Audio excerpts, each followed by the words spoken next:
बिस्मिल्लाहिर्रहमानिर्रहीम अल्हम्दुलिल्लाह वस्सलातु वस्सलामु अला रसूलिल्लाह सल्लल्लाहु अलैहि वसल्लम।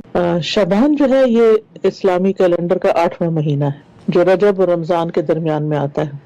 रजब भी जैसा कि आपको मालूम है कि हुर्मत वाला महीना है, और रमजान तो खैर उसकी फजीलत और उसकी बरकतों का क्या कहना। इस महीने में नबी सल्लल्लाहु अलैहि वसल्लम का तरीका क्या था, आप क्या करते थे। ये वो महीना है जिसमें रसूलुल्लाह सल्लल्लाहु अलैहि वसल्लम ने रमजान के बाद सबसे ज्यादा रोजे रखे। हज़रत आयशा कहती हैं कि रसूलुल्लाह सल्लल्लाहु अलैहि वसल्लम नफल रोजा रखने लगते तो हम कहते कि अब आप रोजा रखना छोड़ देंगे, यानी रोजा रखना छोड़ेंगे ही नहीं, और जब रोजा छोड़ देते तो हम कहते कि अब आप रोजा रखेंगे ही नहीं।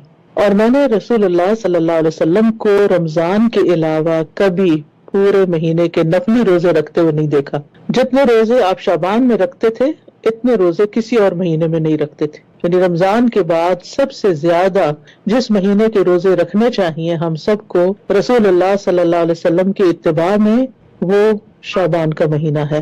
उम्मे सलमा रज़ियल्लाहु ताला अन्हा नबी सल्लल्लाहु अलैहि वसल्लम की ज़ौजा मोहतरमा है, तो ये भी फरमाती हैं कि मैंने नबी सल्लल्लाहु अलैहि वसल्लम को शाबान और रमजान के अलावा पैर दर पैर रोजे रखते हुए नहीं देखा। तो इन अहादीस से हमें माह शाबान में कसरत से रोजा रखने की अहमियत के बारे में पता चलता है। ये वो महीना है जिसमें लोगों के अमाल अल्लाह ताला के सामने पेश होते हैं, और बाज़ उलमा ने इसकी हिकमत ये भी बयान की है कि इन रोजों का मकाम ऐसे ही है जैसे फर्ज नमाज से पहले सुन्नत पढ़ी जाती। यानी हम जैसे फर्ज अदा करते हैं जोहर के तो उससे पहले 4 सुन्नत पढ़ते हैं, या फजर के फर्ज पढ़ते हैं तो उससे पहले सुन्नत पढ़ते हैं। तो इसी तरह फर्ज रोजे जो रमजान के होंगे तो उनसे पहले सुन्नत अदा की जाएगी, और नफ्स जो है वो रमजान के लिए तैयार हो जाता है। शबान का पूरा महीना ही फजीलत वाला है, और यानी इसकी फजीलत किसी एक खास दिन के साथ नहीं बल्कि पूरे महीने के साथ है। हाँ, उम्मत को आप सल्लल्लाहु अलैहि वसल्लम ने निस्फ शाबान के बाद रोजा रखने से मना किया है, और उसकी वजह क्या है कि रमजान के लिए फिर ताकत बहाल हो जाए। लेकिन जो लोग रेगुलरली अय्याम 20 के रोजे रखते हैं, यानी हर माह की 13, 14 और 15 तारीख को, या फिर पीर और जुमरात का रोजा रखते हैं, या गुज़श्ता रमजान के अगर रोजे उनके छूटे हुए हैं और वो रोजा रखना चाहते हैं, तो उन लोगों के लिए तो रियायत है। लेकिन आम अफराद जो वैसे रोजे नहीं रखते तो बेहतर ये है कि वो फिर 15 के बाद छोड़ दें। और इसी तरह रमजान से पहले पहले पिछले फर्ज रोजे अगर छुटे हुए हैं तो उनकी कज़ा भी चुका देनी चाहिए। फिर इसी तरह शाबान में खासतौर पर कुरान मजीद की तिलावत भी करनी चाहिए, और इसमें हम देखते हैं कि सलमा बिन कुहैल कहते हैं कि शाबान के महीने को किराअत कुरान का महीना कहा जाता है। यानी जो हमारे पहले बुजुर्ग नेक लोग थे वो इस महीने में खासतौर पर तिलावत कुरान का एहतमाम करते थे। हाफिज इब्न रजब कहते हैं कि जब शाबान दाखिल हो जाता तो अमर बिन कैस अपनी तिजारत बंद कर देते और कुरान की किराअत के लिए खुद को फारिग कर लेते, और कहते थे कि खुशखबरी है उसके लिए जिसने रमजान से पहले पहले अपने नफ्स की इस्लाह कर ली। और इसीलिए हम देखते हैं कि बाज़ औक़ात हमारे अपने कुछ कसूर, गलतियां, कोताहियां, गुनाह होते हैं जो हमारे नेकियों के रास्ते में रुकावट बन जाते हैं।